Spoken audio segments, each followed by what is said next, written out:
on estime qu'il n'y avait pas d'infraction. Parce que aussi, comme je l'ai dit aussi, on sortait d'un moment post-électoral, post-scrutin même, on peut dire. Et dans ces conditions, comme vous le savez vous tous, hein, comme tout le monde le sait aussi, donc le camp présidentiel s'était arrogé donc, la victoire. Et c'est dans ces contextes qu'Abdou Karim donc, avait dénoncé donc, les agissements du Premier ministre. Et c'est dans ces conditions aussi, dans cette situation donc, que Abdou Karim donc, a dénoncé l'attitude du Premier ministre.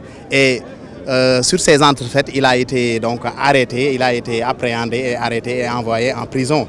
Et nous estimons que cette situation aussi donc, ne méritait pas que Abdou Karim donc, soit mis en détention. Et on avait dénoncé donc, ces 2 poids 2 mesures. Parce que dans ces situations post-électorales, donc chacun des camps du moins, ou bien chacune des parties, donc, a publié ses résultats.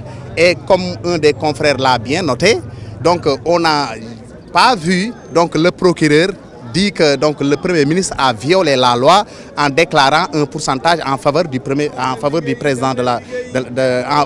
président.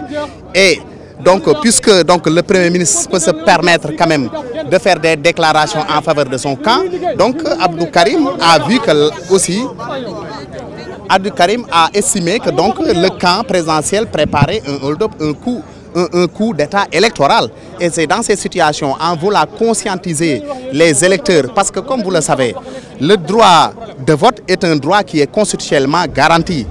Et il estime que un des camps a violé ce droit et il estime que donc il est nécessaire pour lui quand même d'alerter l'opinion publique pour que le gouvernement donc ne confisque pas le droit de vote. C'est dans ces conditions donc qu'il a été arrêté. Mais Abdou Karim Khan n'a pas été animé par une intention quand même de troubler l'ordre public comme l'a souligné le procureur. C'est quelqu'un qui est respectueux des institutions, mais il a l'habitude quand même d'alerter les citoyens sénégalais sur des faits qui menacent quand même notre démocratie. Et malheureusement, donc, il a été arrêté dans ces conditions. Donc, il a été envoyé en détention provisoire. Aujourd'hui, il a été jugé. Donc, je pense que le juge a pris une décision quand même à saluer, une décision de sagesse, dans la mesure où que Abdou Karim va retrouver donc, ses siens et va retrouver la liberté.